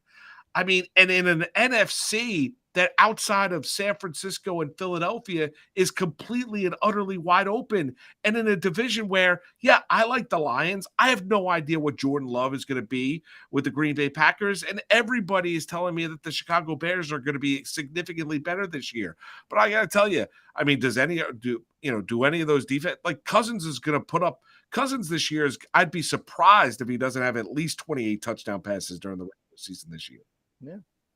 Yeah, Mike G has done a pretty good job out of that 4 spot. Cooper Kupp, I told you, I thought I didn't know if I would go with him at number 4. I mean, honestly, I think Tyreek Hill might end up putting up better numbers than Kupp. But that being said, I don't have a problem with it. Dameon Pierce, talented, bad team. Josh Allen, number 1, number 2, number 3 quarterback. Madison, talented. Let's see what he can do. And you just mentioned everything in Minnesota. I love me some Amari Cooper. I think Brandon Ayuk has a chance to flash. I like Dallas Goedert. Rashad Penny, I mean, I don't love having so much stock in the Philadelphia Eagles, especially the fact that they have 3 running backs there. But Juju Smith-Schuster there in round number 9, can he ever turn back the clock? You believe in Mac Jones more than me. Maybe they use him correctly. Rondale Moore, no thank you. Devin Achane is a solid young running back. I wouldn't draft the Bills there in round 12. But then even a guy like Kareem Hunt, we see where he lands. And then Kirk Cousins around 15. I think Mike G. Let me ask you this. What do you think about Laporta, the tight end in Detroit, going in the 15th round? Well, it's interesting that Carlton Myers is and he drafted Dalton Kincaid earlier in the draft.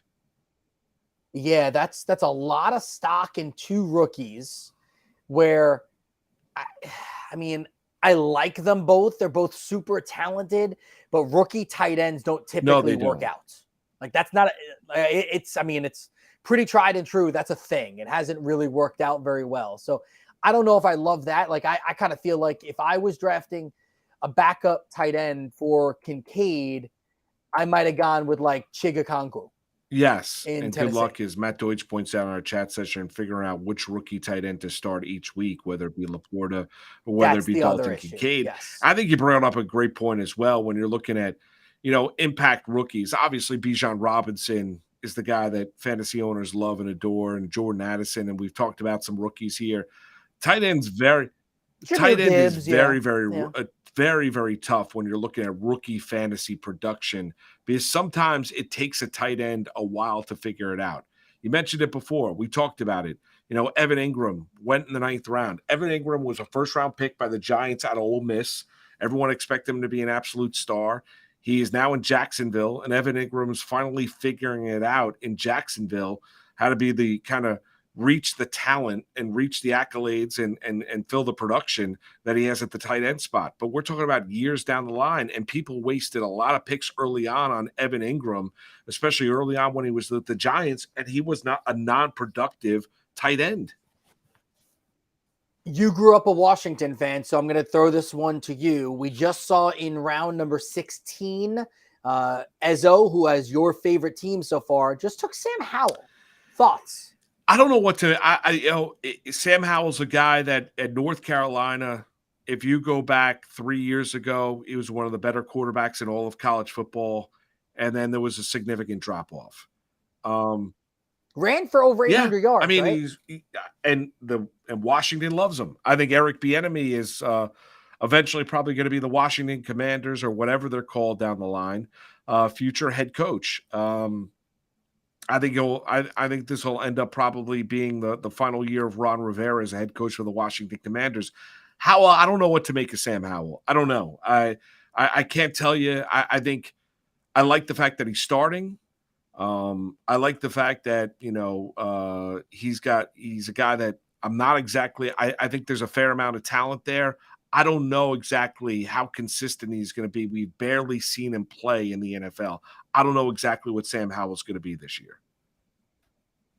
Good job by the Riddler there in round 16, taking Evan Null. Again, this just comes back to we don't know who the running back is going to be in Indy, whether it's going to be Deion Jackson, who Jessica Brand had noted had a few little pops last year, whether it is a Zach Moss, who's probably the most talented of all the running backs there, not named Jonathan Taylor, or whether it's this youngster Evan Null. Yeah, interesting one. What do you think about Cole Kmet in Chicago? I have gone back and forth on Cole Kmet because everything in me believes that he can turn a corner and be a real weapon there. I'm afraid he's just a guy. We need to see, can Justin Fields average more than 160 passing yards per game? Because if he doesn't, then it doesn't matter who the tight end is. It's not going to matter. They're not going to get anything unless they get a cheap touchdown here or there. Yeah, I mean, I guess on that roster, as the backup to David Njoku, that's fine. Not a bad one. I agree with you. I'm not exactly – I think Cole Kmet in theory is better than Cole Kmet in reality. Yeah. What do you think of this Cider Hall going Mark Andrews round 3 and then coming back in round 16 getting his backup and Isaiah Likely? So you're not really covering – I do. You do not I like do. That. So the only problem, though, is – with your bench, you're basically saying I'm handcuffing my tight end, which is fine. You probably have to draft another tight end because you're going to need a bye week fill-in. But Baltimore last year told everybody and their mother that they loved Likely and thought he was going to be a really good catching tight end when Andrews is out. I'm not telling you he's going to be as productive as Mark Andrews. I'm just telling you the Baltimore staff really likes Likely and thinks that he's going to be a very, very productive tight end. So, but you're right about that. They're going to have to, in that bye week, they're going to have to find themselves another tight end. So P.T. Barnum and the Riddler are the only rosters that don't have at least a backup quarterback. Cider Hall now has 3. He's Richardson, Smith, and Purdy. So now... Right, the gamble on Richardson, even though I thought it was way too early to draft him in the 9th round, now you back him up with 2 constants, Geno Smith, if you believe that last year was the real deal in Seattle, and Brock Purdy in San Francisco, who obviously is the starter. Yeah. The Riddler, so if I was betting on this, the Riddler, with his last hit, him or her, last pick, did they take a defense yet? No, they didn't take a defense. So they're going to take a defense here, and they're going to go into the season, the Riddler, without a backup quarterback. You're going to go with Mahomes, and you're going to say, the 1 week I have to sit him, I will stream, and I'm willing to get whomever like that may be a Baker Mayfield starting. We'll come back. kind of thing. Moose and Keith. He's Keith Irizarry. I'm Marc Malusis. We'll come back for the final couple rounds here of this real-time sports, high-stakes fantasy football draft on this Tuesday night. It's Moose and Keith with you on the Better Sports Network. So let's get into some best ball philosophy here. Yeah. In your experience, going back many, many, many years, drafting in national tournaments, Bradley, have you historically been shying away from the running back position in favor of wide receivers? In favor of, if you're drafting in the FFPC tight end premium format, in favor of tight ends as well. Is that the smart play when you're drafting this early in the drafting season? Yeah, so taking value is going to be huge, and looking at like running backs and wide receivers, like you want to take a look at how the structure is. So you mentioned earlier the FFPC has a couple different types, like they've got super flex and one quarterback, and so that's going to change your strategy a little bit if you have only 2 wide receivers or if you're drafting 3 wide receivers. And of course, the PPR is a different aspect compared to other formats or other tournaments. And so keeping in mind the pass catching upside of some of the running backs may be more valuable in those formats. So the Austin Ecklers, the Christian McCaffreys may be more value because they get more receptions, and so like I loved taking late shots a couple years ago on like the JD McKissicks of the world, who would get 50 receptions really cheaply. So that's something to consider. But when it comes to like overall value, like you're in the middle of a draft, and you just noticed that, I don't know, maybe it's Chris Godwin has fallen 14 spots, but Chris Godwin was not in your plans to be drafting. Like maybe you don't have a strong player take on Chris Godwin, or my take is that I don't think the Bucs are going to be particularly good this year. But for him to be dropping, let's say 14 spots, is more than a full round. And based on the data that we've seen, if you get to draft a player more than 12 spots ahead or behind ADP, so they drop 12 or more spots, you have an 84% edge over the rest of the tournament players who are drafting this player. Because typically this player isn't going to drop. The average draft position is a really strong indicator of where a player is going to go. And I think that is also on the flip side. If you are reaching too much, you're giving up value in your drafts. And so when it comes to value-based drafting, you need to consider, just because this guy is in my plans or I don't have a strong player take on him, maybe that's your opportunity to sprinkle in some shares of this player at a good price.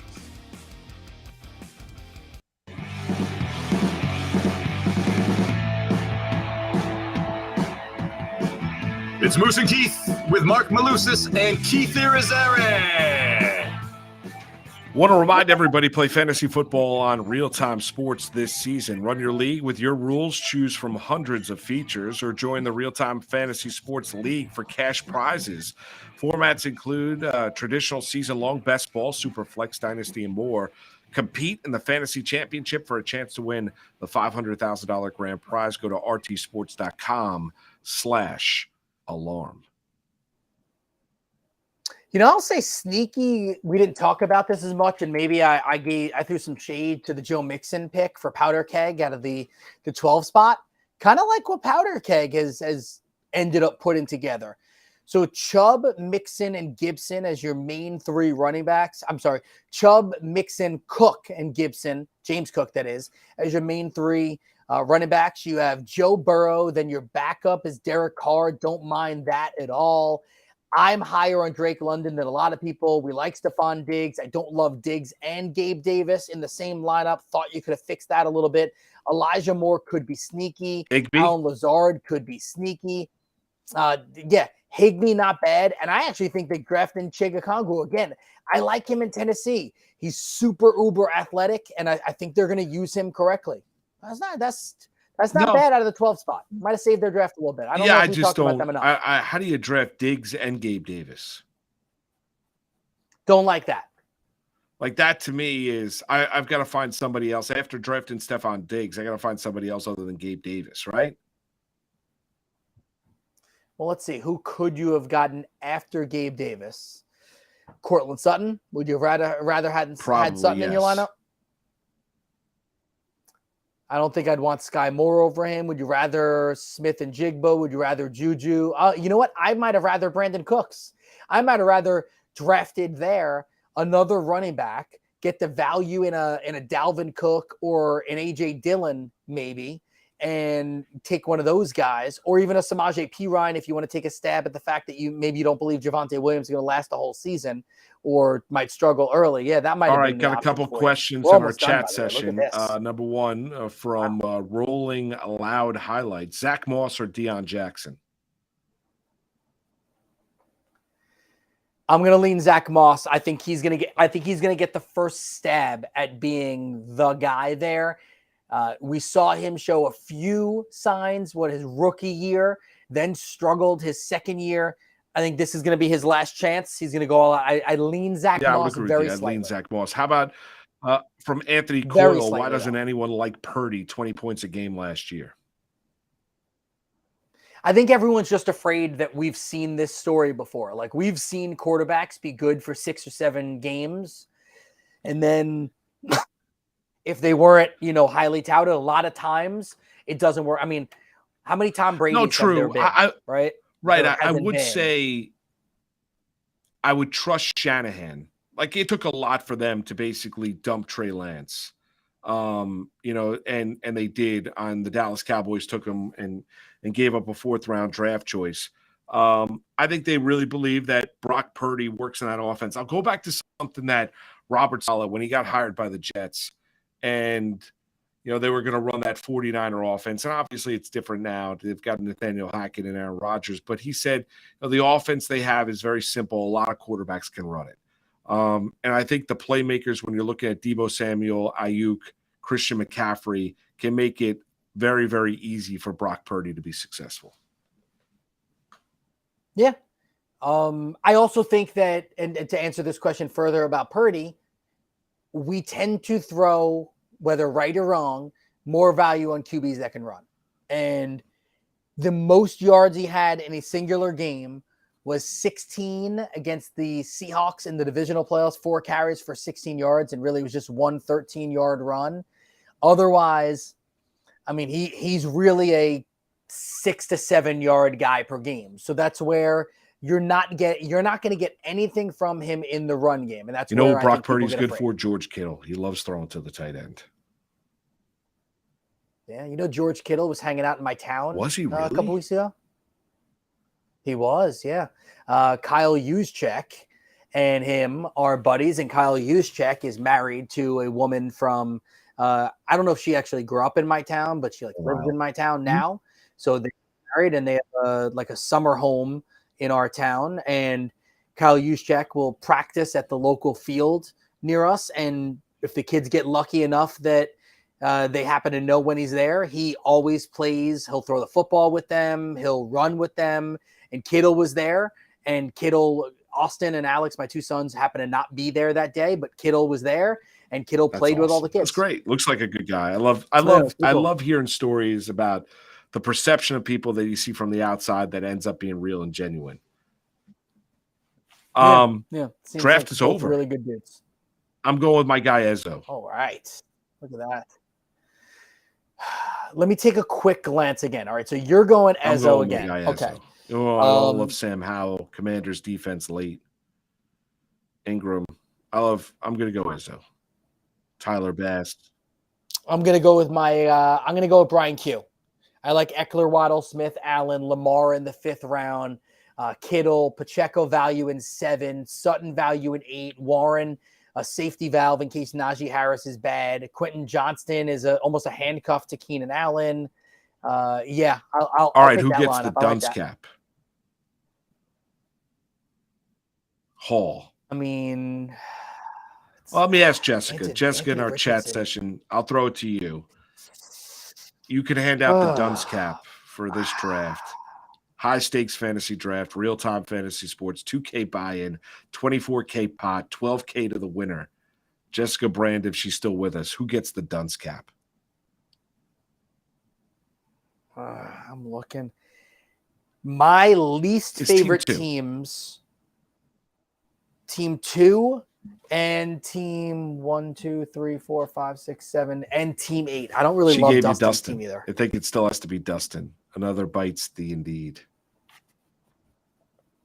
Yeah, I would say team 2 and team 8 are my least Yeah. favorites. I wouldn't say I necessarily love Christopher's team either. The one that he had the didn't he? Yeah, he had the Taking auto Watson draft and of Najee Njoku and the Harris 49ers round is a god-awful 3-pick run. Jessica Cole like it is. It's not good. Just, Yeah, it's not good. That is not a good. Yeah. This has been a That's- blast. It really has Wow. been. Want to remind everybody, as we have Good. been kind of doing something for a first here for Moose and Keith. Special time here on this Tuesday night, a real-time fantasy sports, high-stakes fantasy football draft, 2K buy-in. Ran through it, 18 rounds. And we want to remind everybody to play fantasy football in real-time sports this season. Go to rtsports.com/alarm. First-time depositors get 100% instant match up to $200. Please play responsibly. If you need help, call 1-800-GAMBLER. Yeah, and we've got some new stuff coming up for Moose and Keith, so hopefully you guys will follow along with us. Starting in the football season, we will be on Mondays and on Fridays, so we will be recapping all that happened on Sunday in the NFL and getting you ready for Monday Night Football. We'll be on from 11 a.m. to noon Eastern each and every Monday, and then on Fridays, we're kind of recapping what you saw Thursday night and getting you ready for everything that you'll need to know. Obviously, we're going to talk college football as well, but getting you ready for everything you need to know in the NFL on Sunday from a betting standpoint, from a fantasy standpoint, give you storylines, tell your stories. It's going to be well. a blast. It's going to be a lot of fun. Keith, great job. Thanks to Brian behind the scenes and everybody behind the scenes for making this happen. Everybody in our chat session for sticking around with us. This has been an absolute blast. For Keith Irizarry, I'm Mark. Yeah, Will Schweddy hopped in and helped Will produce Schweddy, too. So great job. Thank Will you and so Bernsey. much. For Keith Irizarry, I'm Marc Malusis. This has been Moose and Keith. We'll be back with you next week. Have yourself a Tuesday night. Be well. Yeah, we will. Safe ride home.